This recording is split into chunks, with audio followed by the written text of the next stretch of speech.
Today on Listen Up, brutally attacked overseas, 2 Canadian missionaries stunned the world by forgiving their attackers. We'll find out why next.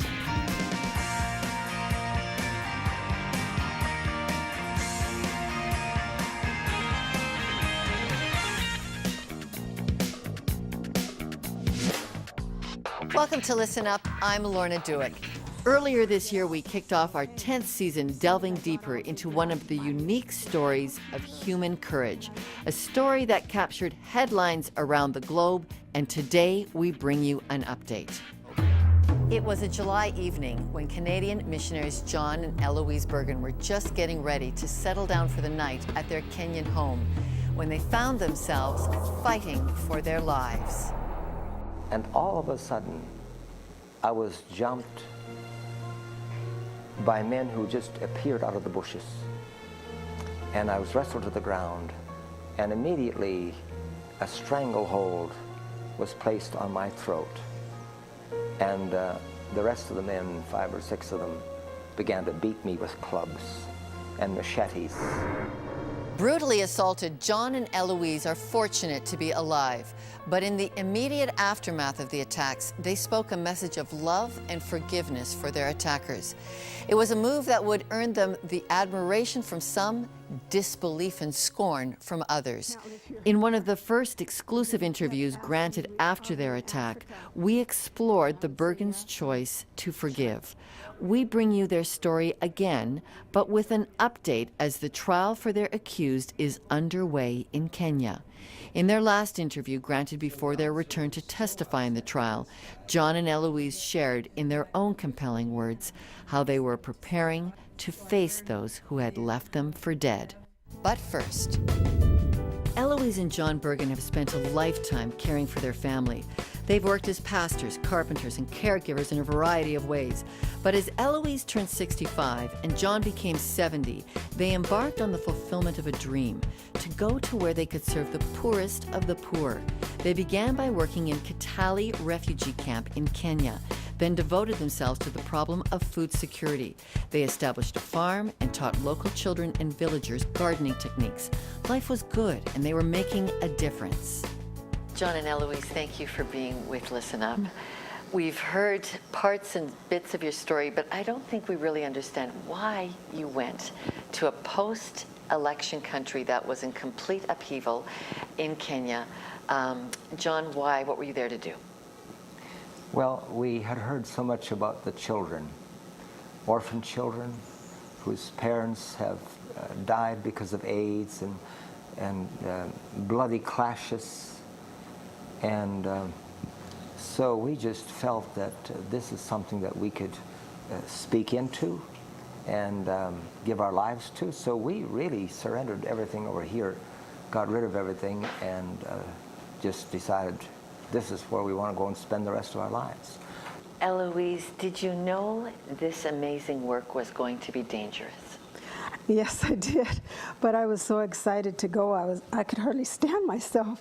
I had had this dream when I was a little girl to go to Africa and do this sort of thing, and then it went to sleep in me all those years, the dream did, and all of a sudden it was wide awake, and I had so much energy to pack up my stuff and take the pictures off the walls and get rid of everything. It was not like a sacrifice, it was like an exciting adventure. And John prepared for it by getting in shape. Well, because when you're 70 years of age, if you don't exercise, you fossilize. That's just how it is.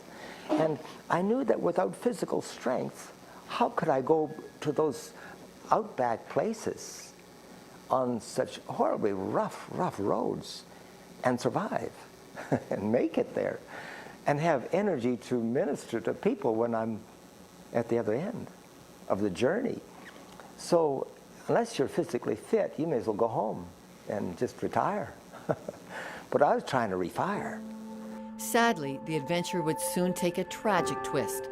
Only 4 months after their work in Kenya began, on the evening of July 9th, the couple were getting ready to settle down for the night. I had just poured the bathtub for my wife.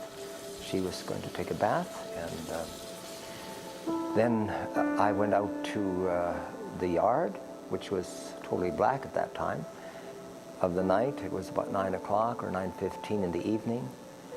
And all of a sudden, I was jumped by men who just appeared out of the bushes. And I was wrestled to the ground. And immediately, a stranglehold was placed on my throat.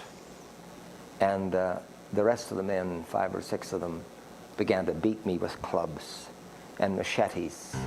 And they put 9 machete cuts across my knees, to say nothing of everything else. There's another 4 or 5 on my head where they went through my skull and broke my jaw in about 5 places. There's 5 fractures there. And cut my arms off, except for some tendons that were still holding on. And really, basically, I'm trying to survive. I'm just trying to breathe. When the beating was over, John would be tossed into bushes and left for dead. Next, the attackers ransacked the Bergens' home, where they found Eloise, unaware of her husband's plight and still taking a bath. Well, I was just having a nice warm bath, just relaxed. I didn't hear one sound. I didn't hear them come in. All of a sudden, I looked up, and there were about 5 men standing beside my tub with machetes and clubs in their hands. So I just calmly said, "Would you please hand me my clothes?" And they said, "No clothes." And I saw the tall one raise his machete high, and his eyes were like huge, just with hell all breaking loose in his eyes. And he said, "One noise and you're dead." And he said, "Get out." And I said, "Okay." And as soon as I got out, they grabbed my adapter cord for my cell phone, and they wound it round and round my hands in the back of me quite tightly, and started demanding money. They started hitting me and choking me and pushing me around. The tall one took me to the other side of the bedroom and raped me, then handed me over to 2 other men. In the midst of the brutality, Eloise remembers praying to Jesus. The response to her prayers was immediate. I knew a secret that they didn't know, that they couldn't touch the real me. And at that point, I was conscious of Jesus putting a warm pillow of his protection all around me. When it was over, her tormentors left her bound and bleeding and fled the house. Eventually, she managed to free herself and went outside in search of John. When we come back, the attack was over, but the trauma had just begun. So too had the miracles.